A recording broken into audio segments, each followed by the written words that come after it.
and DeFi, hackathon, Morales and Google. Defining DeFi, hackathon, Morales and Google. Defining DeFi, hackathon, Morales and Google. Defining DeFi, hackathon, Morales and Google. Morales and Google. Morales and Google. Morales and Google. Morales and Google.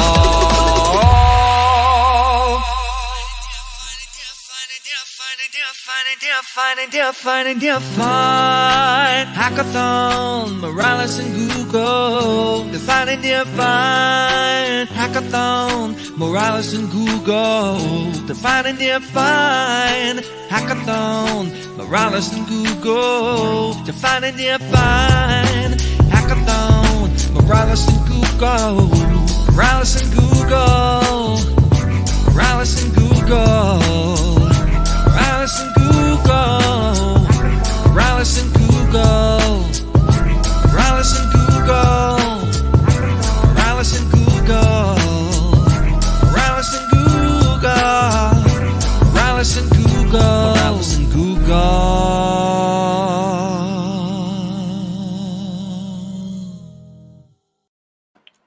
Good morning, developers, DeFi builders, and hackathon participants. Welcome to another live stream event for Morales and Google Defining DeFi. I am here again with Vic of BNB Chain, and today we're going to be talking about BNB Chain Tokenomics. So this is a perfect one for anybody who is planning on deploying an asset that I know many of you are, as this is a DeFi hackathon, and this is really going to get down to the nitty-gritty on some of those tokenomic tips that you guys have been looking for. Let's welcome Vic to the stage here. Vic, how are you doing today?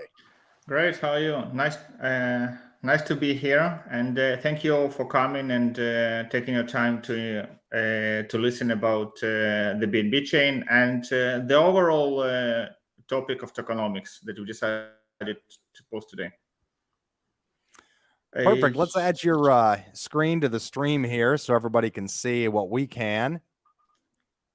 Cool.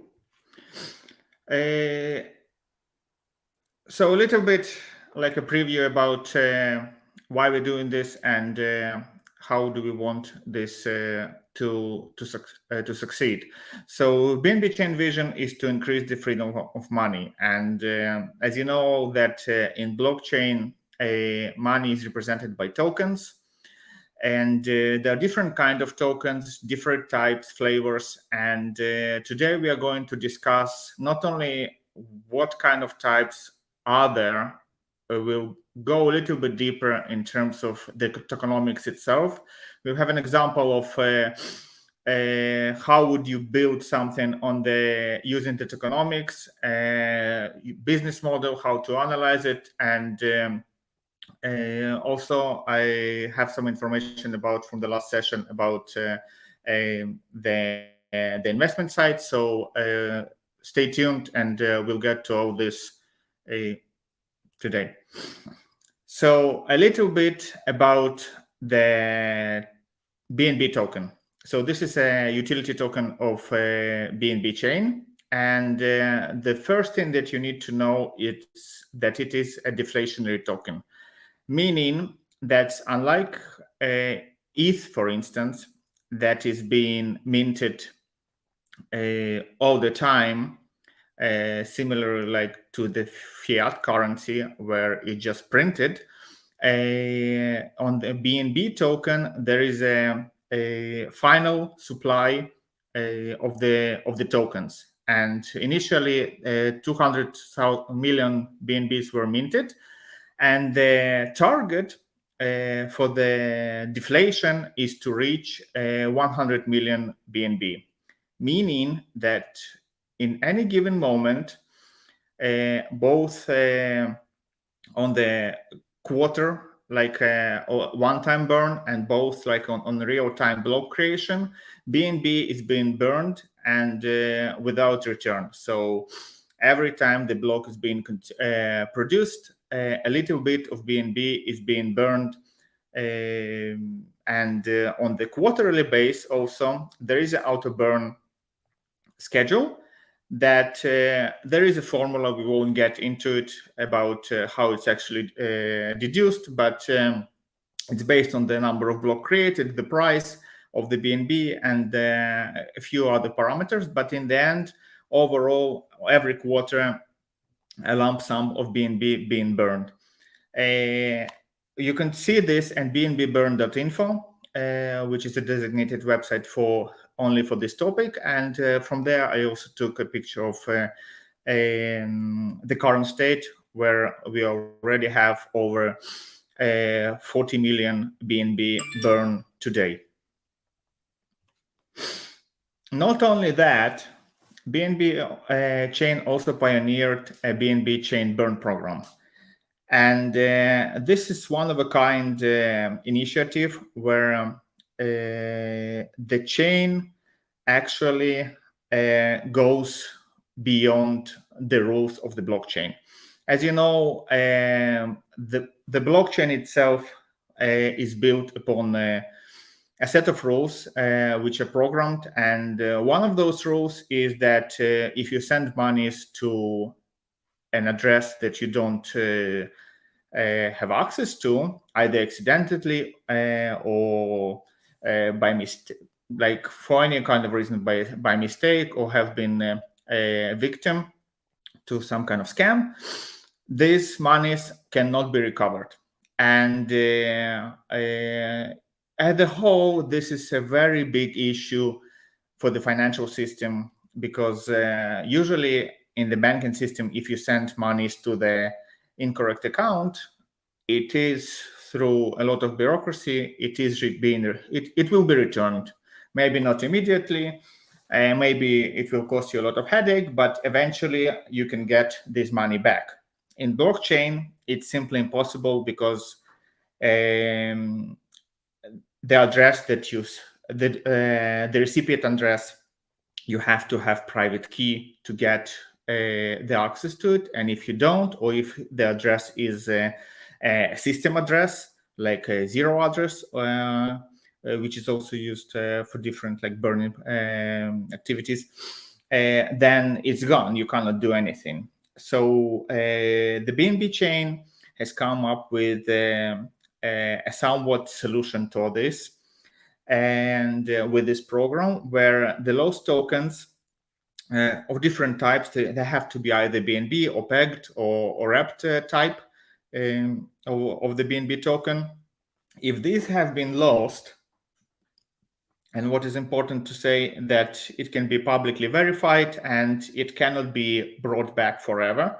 So it's not like you just say and someone holds the private key to it, so you can use it. So it really looks into use cases where people accidentally send money to the system accounts.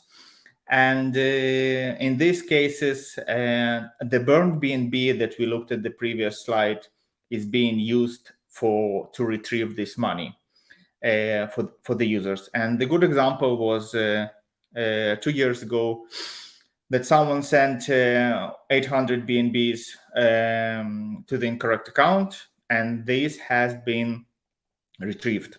And this is something that is unique and helps a lot. A lot of people already applied to it over these 2 years, and the program sees a lot of success.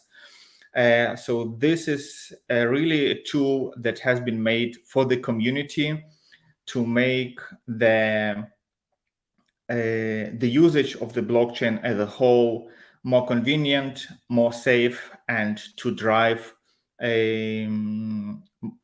more adoption. This is why we can see these numbers, that BNB Smart Chain is leading the industry in terms of active users, daily transactions, and the number of applications deployed to the network, all with a zero downtime. And this is very important when you consider the solution, the network for your project, because You also need to look at the ecosystem, at the user base, and especially how your application will be used, both in terms of the uptime and both in terms of potential targeted users. And this is how we get to the tokenization and the topics of our discussion today. Usually, we have several types of tokens. There are many more standards, different flavors of these contracts, or many more to come. Each has its own value and its own use case to solve. But from our perspective, for today's discussion, we are going to focus on some of the most commonly used ones, both in a general use cases, and on the next slide we'll discuss specific to DeFi domain. So the standard itself, they usually start with ERC, is a set of rules, is sort of like an API, which defines the contract. In the end, on the Ethereum side, every token, every address, it's a smart contract. So it defines the functionality that it can support. So usually the most used ones are ERC20, and these are fungible tokens that usually represent currency. These have between two different instances. There is no difference if I give you one wrapped ETH, because ETH is something else. Wrapped ETH is ERC20. We'll get to it. So you can give me another, and there is no really another. It's just they accumulated together, and your balance is shown just like as your wallet per se, that you have a specific amount of ERC20 tokens, and it doesn't matter which one is which. Everything is accumulated together and treated as one. On the Binance Smart Chain, because of this its architecture, as we talked in the previous session about the Beacon chain and this dual architecture of the Beacon chain and the Binance Smart Chain, the ERC20 and the others as well needed to be a little bit expanded in terms of functionality. So the new standard was devised for each of its counterparty. So if you have ERC20, usually we have BEP20 and all the others. So it's from your perspective, you just need to understand that this is the same thing. And only if you get into specifics of the protocol, or if you have to work with the cross-chain communication, only then would you get to these extended functionalities. Otherwise, from your perspective, ERC20 is just as BEP20. They act the same, they work the same, and is essentially, from your perspective, is the same. So going to other types of tokens, next one will be ERC721, which is mainly known as NFT. And this is non-fungible token. So here we have two instances of the same token are not equal. And this can be very well described as NFTs. So each NFT has its own unique ID and a list of properties, which is called metadata, describing its uniqueness, so to speak. So if we have some kind of game attributes or a badge, if you talk about DeFi space, for instance, you reach some level of interactions within your application and you earn a badge. So this can also be made as NFTs, and everyone being unique. Then we can go to ERC1155, and this is Initially it was introduced in gaming as to combine DeFi and NFT developers, but later on we've seen this also in other domains and also in DeFi. The difference is that so this specific standard combines essentially ERC20 and ERC71, becoming like a dual or multi-level type, which can support both fungible and non-fungible tokens. From the gaming perspective, it can be easily described as if you have a character, you have some kind of potions which are ERC20 or by nature because it doesn't matter, and but you also can have some kind of assets like ammunition, and these are unique. And lastly, which also the type that starts to find a lot of interest within the community is what is called soulbound token. These have also originated from the gaming world, but now they're being used a lot around identity. And essentially, these can easily be described as NFTs that cannot be traded. So you get an NFT and you cannot give it away to anyone. And why is it good? Because it can easily describe either the achievement, depends on your business model, that you don't want people to trade it, or even the digital identity, such as degree certificate, or even documents. If you want to do some kind of due diligence, for instance, in your application, then these and you want to give a user some kind of verifiable token, this can be used for that. And the beauty of it and its uniqueness that the user cannot sell it or give it to someone else. Meaning that the possibility of some kind of scams scheme is much less, or copycats or identity infringement. And currently in BNB chain is called BAB. Perhaps later it will find its own number. If we talk about decentralized exchanges, these are a little bit different. As you know, exchanges started before the smart contracts appeared, and initially the whole blockchain ecosystem got known for the Bitcoin. But Bitcoin, as we know, it's not. It doesn't support programmable languages. And by itself, it is only a token, like a digital currency. This is what it was invented for. And these are different from ERC20, which are programmable contracts. So usually, the Dexes that you find, at least one of the old ones, such as Binance Dex, for instance, the tokens that are traded on these platforms are not ERC20.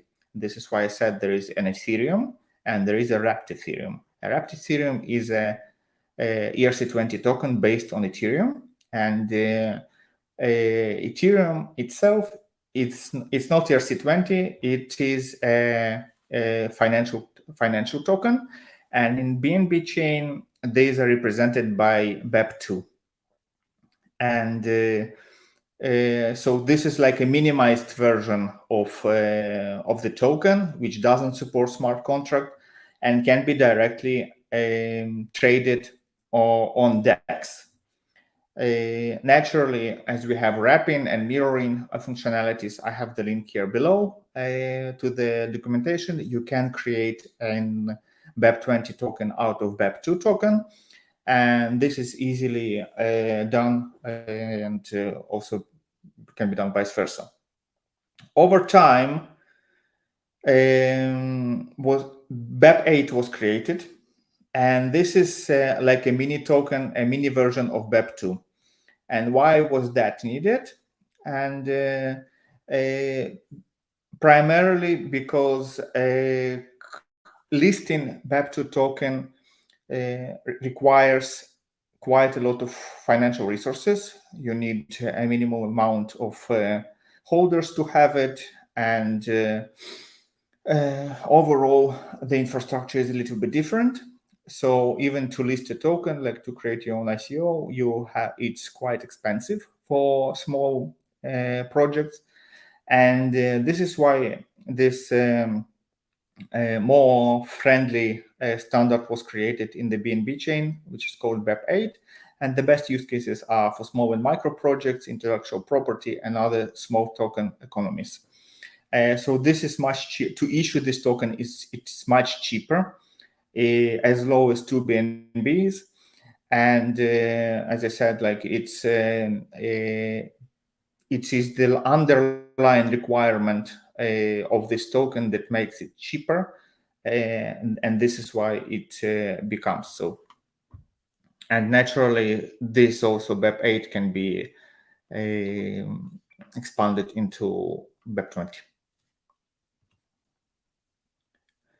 As previously, all of this can be found on our documentation website, with tutorials around how do you mint a token, how do you burn the token, binding between BEP20 and BEP2, vice versa, and all this. So feel free to look over our site and to see how you start. And there is like step-by-step examples of both on the ERC20 and then NFT sites. So everything is well described, and we have documentation on every possible scenario. And if you find some use case that is not well defined or you don't know how to do, feel free to use our Discord channel. And if this is a current issue, then we'll add the specific tutorials on the topic. Also, we have in YouTube a DeFi mini program, which describes it was done with the PancakeSwap, but it doesn't really matter in terms of it discusses general topics of DeFi tokenomics and how do you actually interact with DEX, because eventually if you are building a DeFi application, you will get to the point where you will have to interact with the DEX. Even if you're building DEX itself, you still need to, at some point, you will do some kind of swapping with other DEXs to increase liquidity. And now we can get to the tokenomics 101, I called it. And we get like an example of how do you actually build an economy. And this is a general topic here and has nothing really specific to the BNB chain. So every one of you who wants to build any economy, this is something that you would want to listen and hopefully find it useful. So we have an example. For instance, you have an application. It doesn't matter in which field.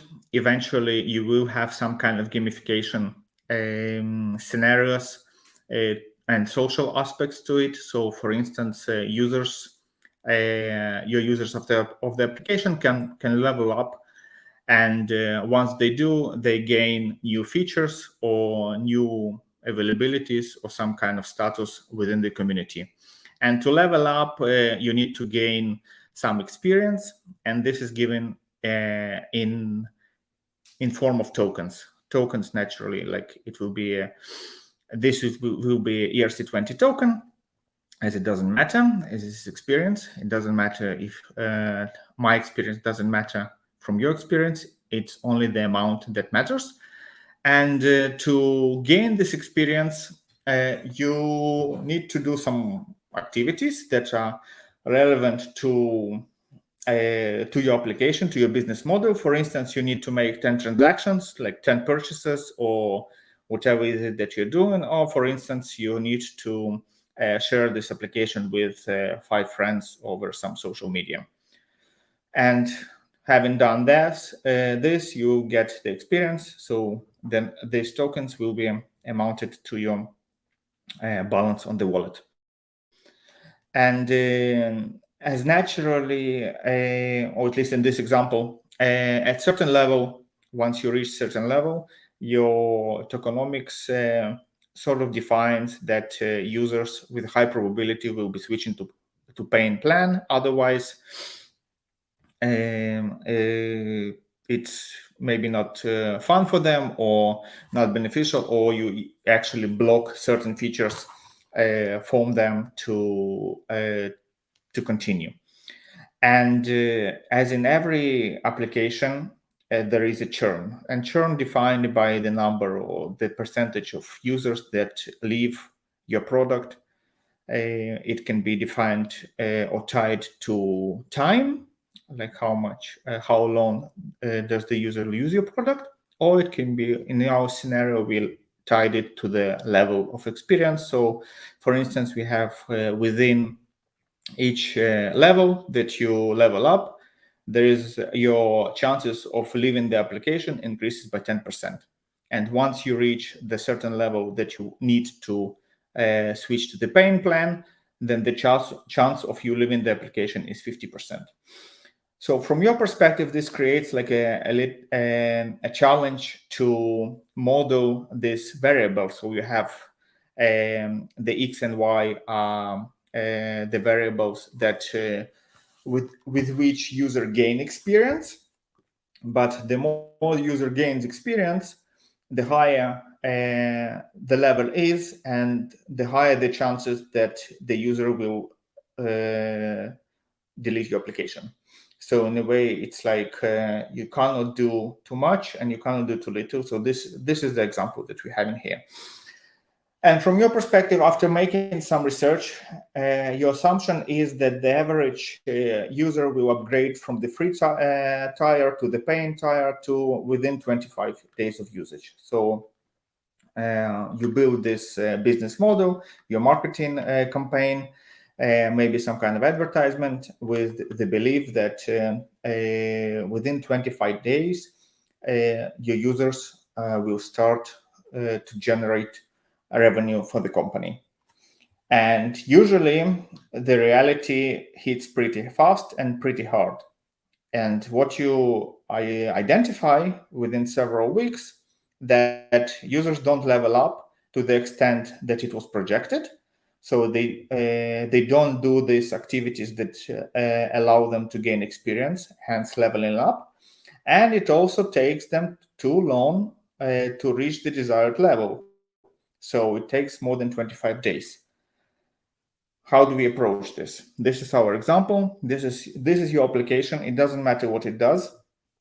In the end, you have created some tokens. You have created some business model. Users started to flow, but you are looking at it's like as a business problem, how to increase revenue and growth.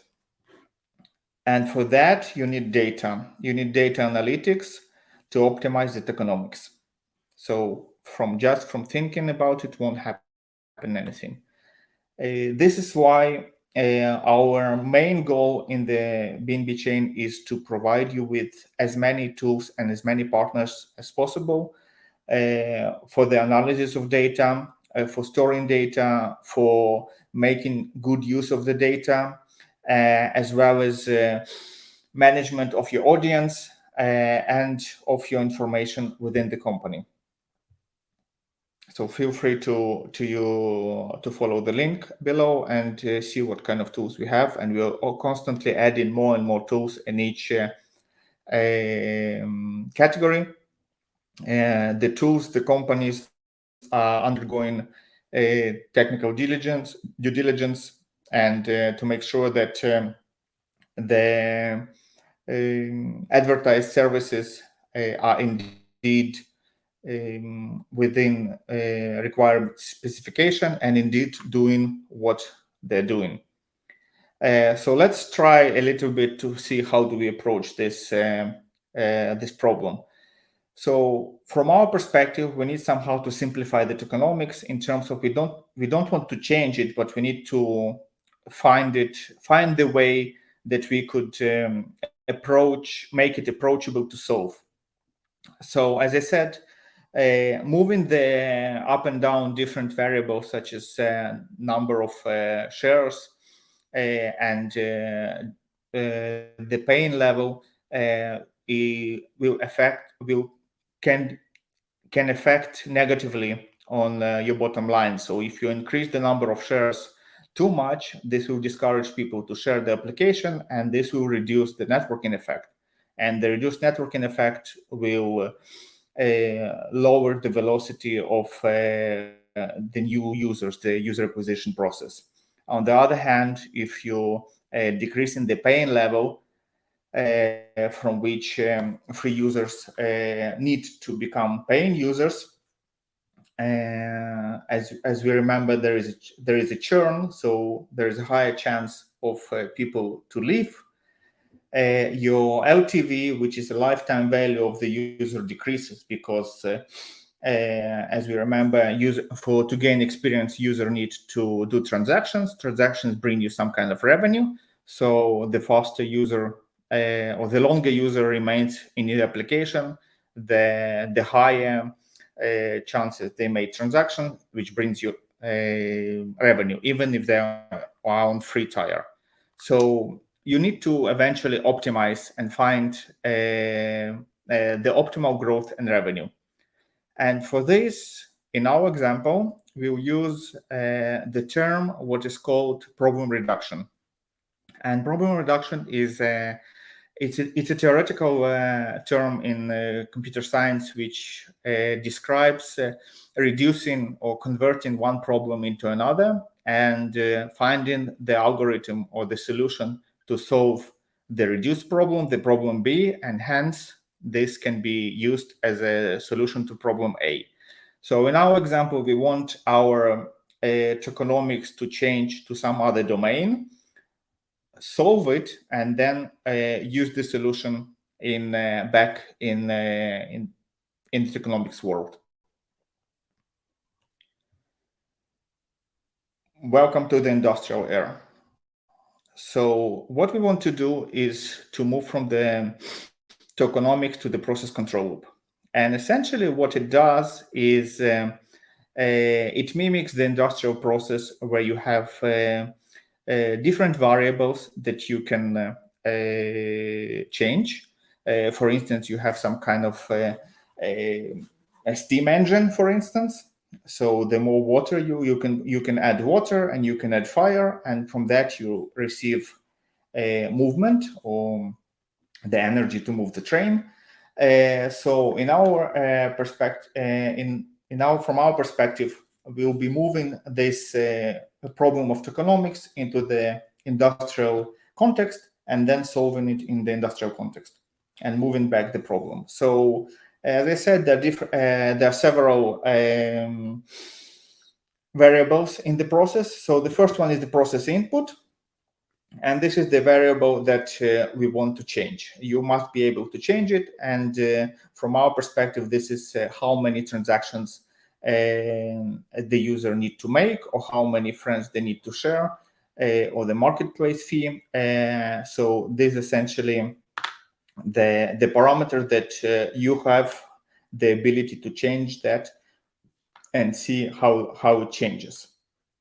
The set point is the desired value of the process output. This would be the desired experience, or even the revenue. But revenue it's another derivative of the whole process, because it has margin inside, and so there are other metrics. So we'll stay with the experience, as from your perspective you need to optimize this process of gaining experience, and this is what we'll focus.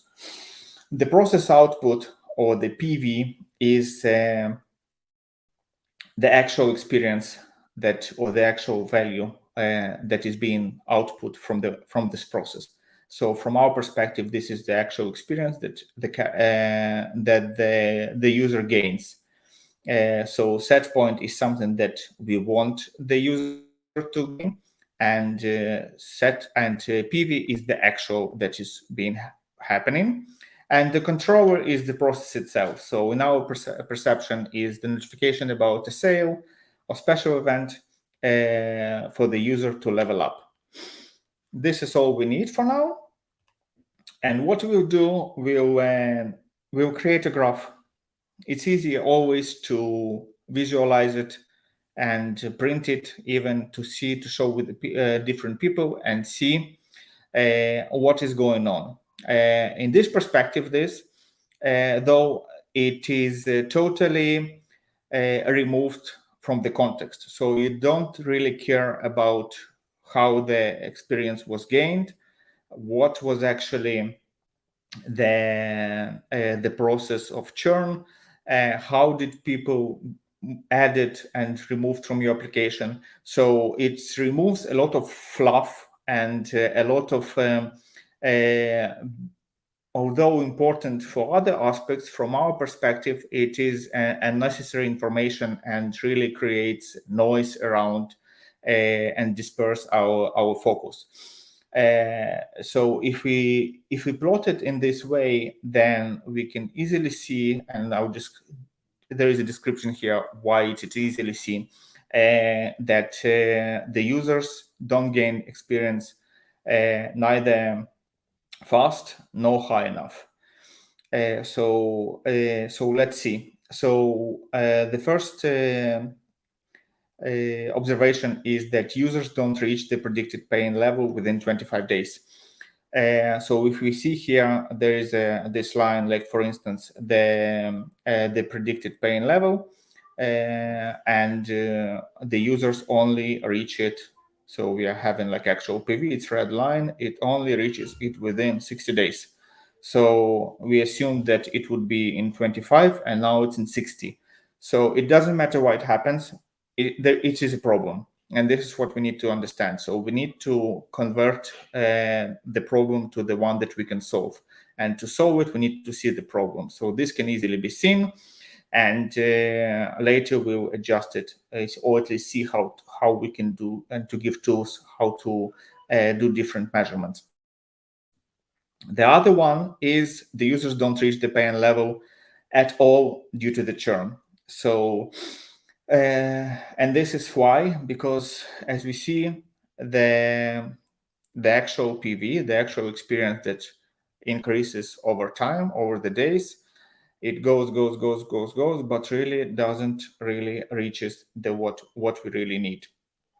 And from our perspective, when we look at it, we see a business problem. Now, how, in this context, how do we solve it? We measure it, we collect the data and prove, and we repeat. Collecting the data is very important because we need to collect the meaningful data. If you're in the B2C world, if your application is consumer towards consumer, then you need to measure the daily active users or the number of transactions. If you're in the B2B world, for instance, some kind of service for the protocol itself, it can be either security or financial service for the others to use and provide value to their community, then the better measurement would be total value locked. And this is the amount of money in the system. Another very important aspect that people overlook is the environment that you want to measure. Never do this on the local cluster, because local cluster means your local computer or local some kind of environment that you started or set up in the cloud provider, and because it doesn't really use the same dynamics of the tokenomics. You cannot it's very difficult to mimic the behavior of users. It is very time consuming, and it requires a lot of knowledge and a lot of simulations, and in the end it won't give you the result that you need. So better to use it on the testnet, ideally on the mainnet, but either on these two environments where you would even invite some kind of closed beta for the users, maybe some kind of ABC testing for some users to use one version of your application and others using the other version. And this is how you could split and get meaningful data. Otherwise, you cannot do anything.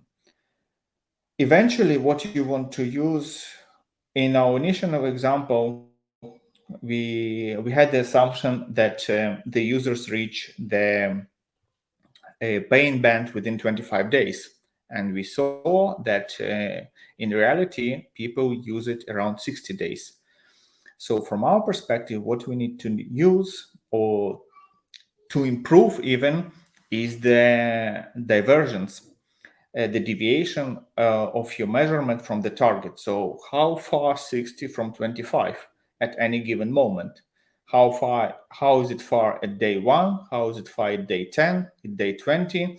And then to understand at which point you need to get involved and to update the tokenomics, because it may be as well that users use it very well and within the predicted usage for the first 10 days, and then after 10 days they're starting to use it differently. They may use it differently on weekends, so you may want to look into some kind of weekend campaigns or to change a little bit the tokenomics itself. So if we look at the graph, what we, as I say, we want to measure this black arrow, how far we are from what we were, where we want to be. And for this, there are two measurements that are mostly used, which is scale divergence or KS test. And this is statistical tools that used to measure the difference between two graphs.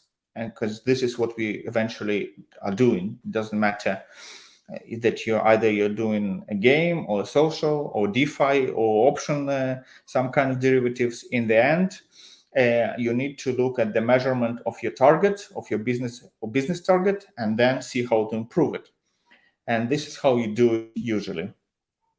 And once you measure it, you can improve it. Usually, once you learn how to measure it, and once you measure and collect data, you are almost done. You're like, at this point, you're like 80 or 90% done, because the only thing to do left is to change and see the results. And if it doesn't improve, then you change more and you repeat until you get to the point where you're satisfied with the results, and you move on to your other business challenge, either by introducing new features or by bringing more users to the community, or even focus on the financial aspect of the business. And improving, as I said, it's essentially minimizing or maximizing this error. Depends whether you're measuring gain or loss. So you want to minimize loss and to maximize gain. And you sometimes can also use Monte Carlo simulation if you have the environment and the possibility for that, to get sort of like to speed up the process of try and error, and to see what would be at least like to speed up several cycles of try and error. So if you can, this is a great tool to do this. It's not exclusive, so you still need to get back to your users and see how this actually improves or whether or not it improves at all. I want now to talk, because we are talking about tokenomics and tokens as a whole. I felt that we also needed to talk about safety, and in this particular context, we are talking about the safety for users. So we'll have another workshop about the development aspect of safety. How do we actually ensure that your application is built better from the security perspective? And if we're talking about here about safety, we are talking about the token safety. And I'll get back to you with the Avenger DAO, which is our new initiative in the security and safety domain, backed by industry leaders in the security. And what it does is aims to protect users from financial losses. As you are to introduce tokens and some kind of financial products, this has meaning in terms of financial losses, because people may use it incorrectly, or people may be targeted by the malicious actors. And hopefully you will gain enough traction and become visible to the malicious actors. This is actually that you need to think about it, because if you are succeeding, then malicious actors will come. If nobody hacks you, then it means there is something wrong with you, or you're not at the level that people want to hack you.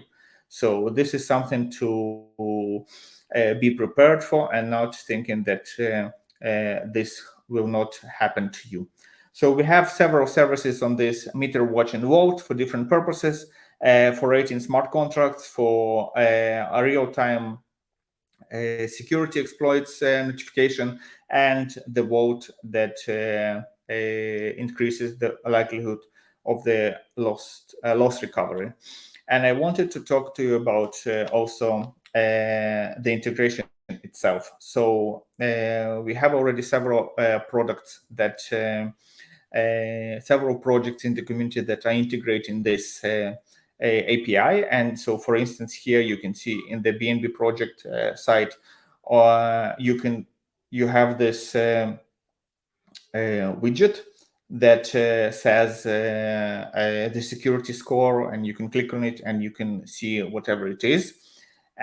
So this is like from the marketplace perspective. If you're building some kind of application that has aggregation aspect to it, then you can use this API to visualize and to advertise the security score of the different applications that are within your community.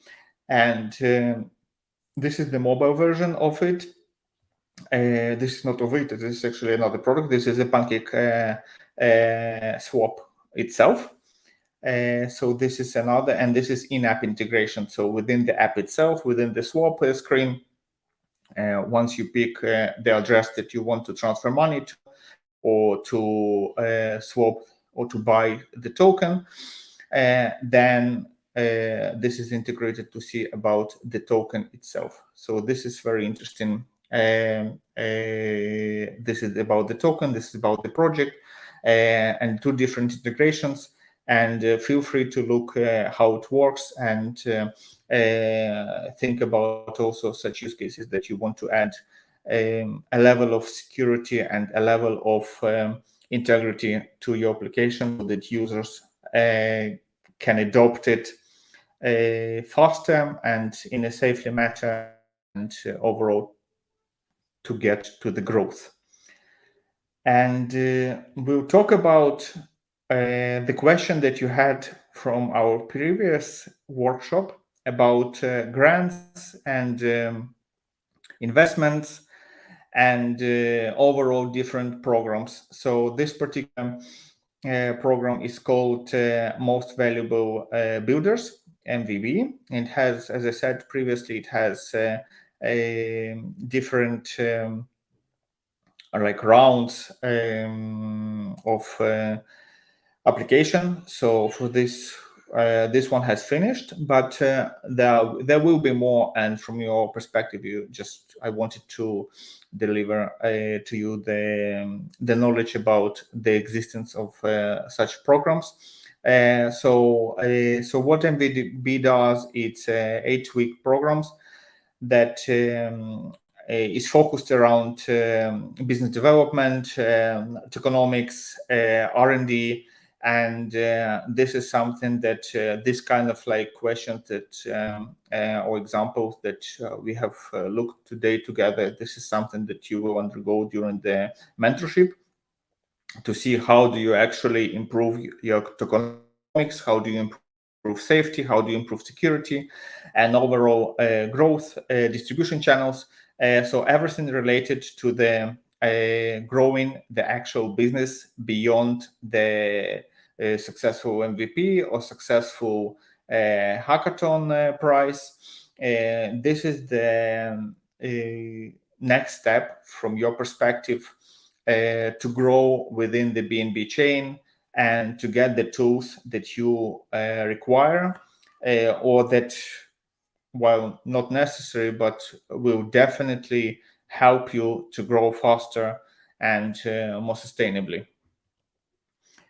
And to our users or viewers that are looking to get into Web3 domain as a whole with the BNB chain, we have different funding support for the new development research. If you're from university and in the Web3 or interested in Web3 security, cryptography, please reach out to us. We are interested in new developments and new application in terms of the security aspect of the chain and scalability, and also workshops, hackathons, and recruitments, both on the campus level and also as a general recruitment.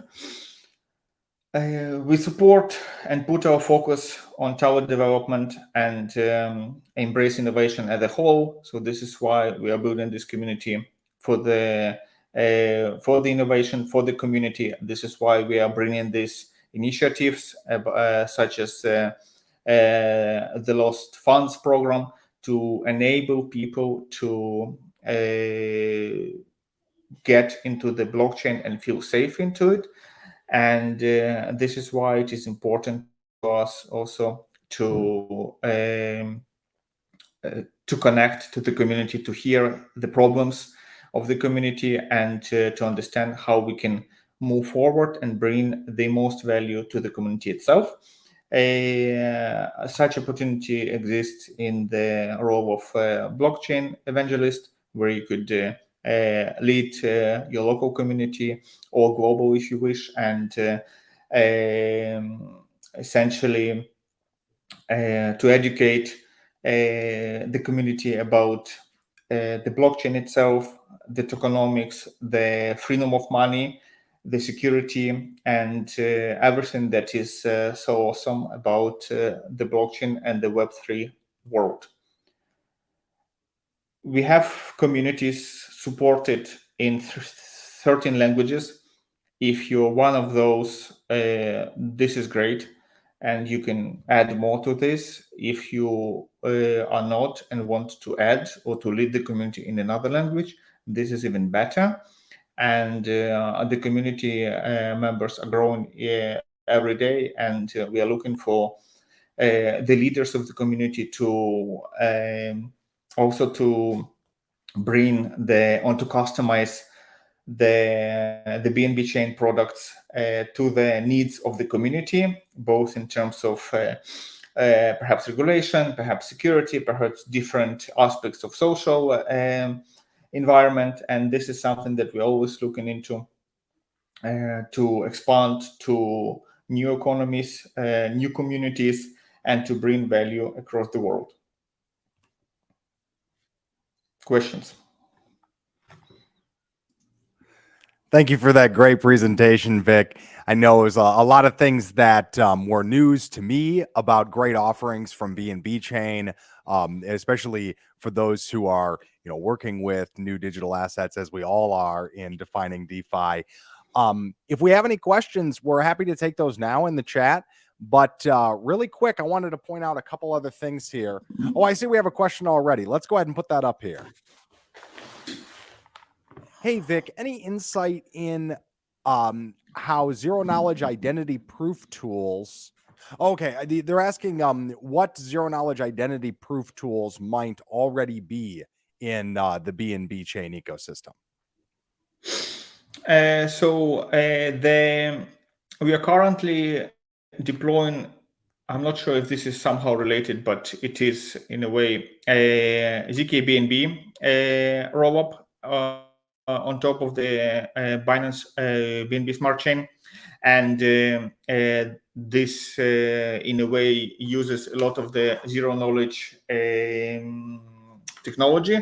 As for the identity proof itself, we are currently introducing the BAB token, which is, as I mentioned, that we want to use it around identity. And this is, it's not so much about the zero knowledge, but the identity itself. On the zero knowledge part, I believe we are working with one or two projects that are in this space, both on the what is called multi-party computation, which is the technology behind this, which is based on the zero knowledge. But if you are building such a project, this is definitely something that we are looking into. We are all the time looking into the infrastructure projects such as this to enable new use cases for the community and services for the other partners. So feel free, if you're applying, feel free to apply to the hackathon. If you already have built it, feel free to apply to the incubation program, or just to reach out in the Discord channel to people that can be like even the test users. Speaking specifically in terms of defining DeFi, the hackathon we have going on right now, I wanted to share my screen here briefly and show some new things that we have just added to our main hackathon webpage. So if you take a look with me here, now this is moralis.io/Google-hackathon. If you're joining us here live, and I'll full screen here to give us a better look. Now, there are 9 hours left to sign up for this hackathon. Only 9 hours. We already have well over 1,100, actually, I think over 1,200 registrations, if not more. That's going up every minute. Please get your registration in while there is still time. We want to have as many people as possible for this event. But that's not the big news. The big news is prize breakdowns are now published on the website. So if you come over to this section here, everybody has probably already seen these tracks. Now, show us BNB track.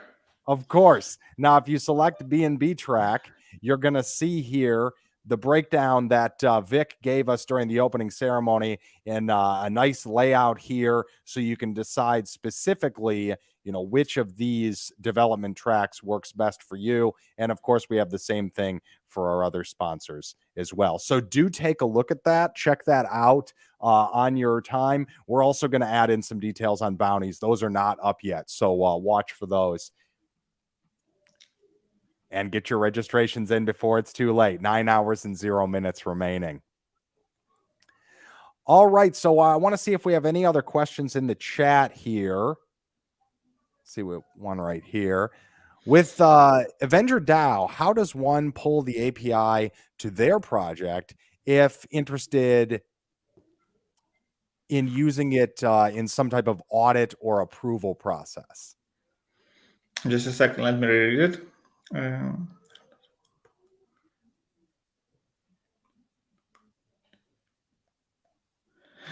So on the page of AvengerDAO, we are looking at the number of auditors. So if you are being audited by any of those companies, then you'll be automatically added to the system. And we're also expanding the number of auditors. So from your perspective, what you just need to do, if I understand your question correctly, so if you want your project to be scored, then you would have to undergo the audit from the partner list. And if you want to use the API to show the score about other projects within the scope of your application, or to use it in some kind of calculation, so whatever you're doing, then you can get the usual, like the usage key, and then there is a web request that you do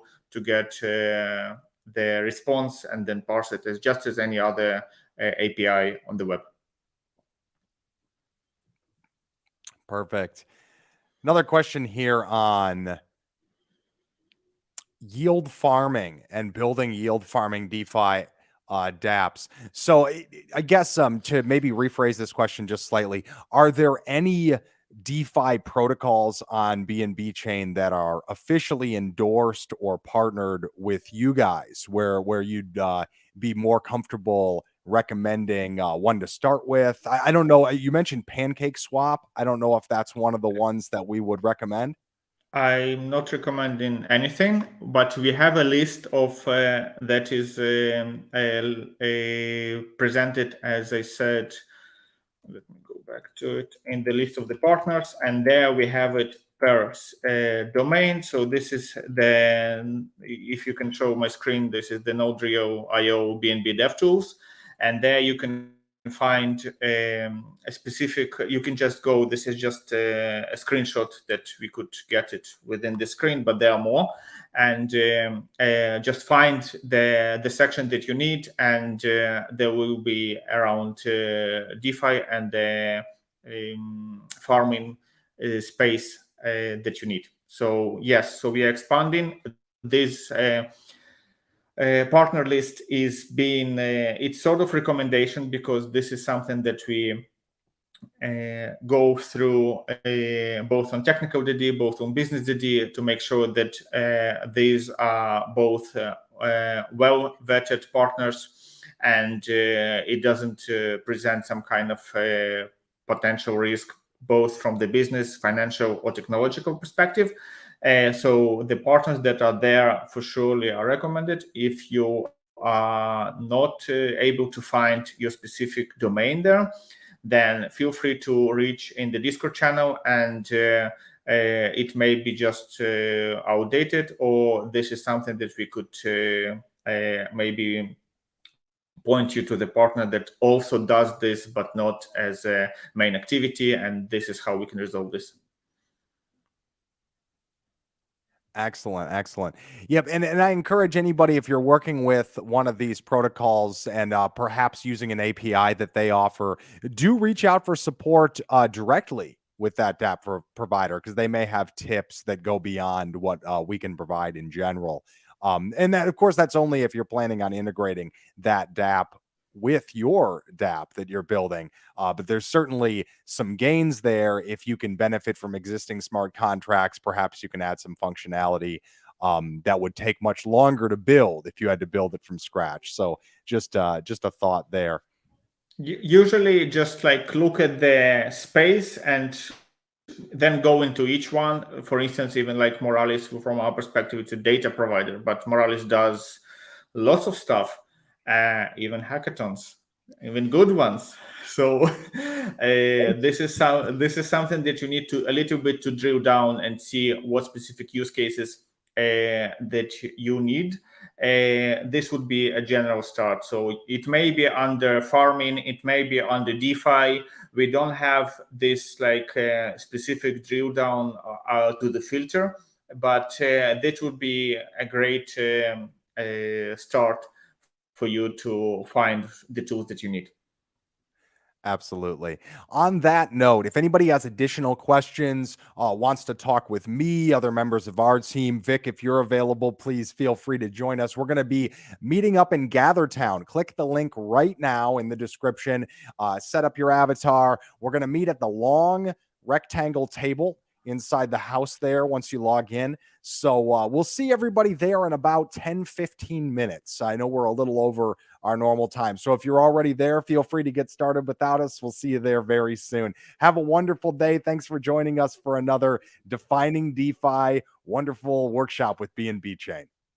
Absolutely. Thank you for having me, and thank you all for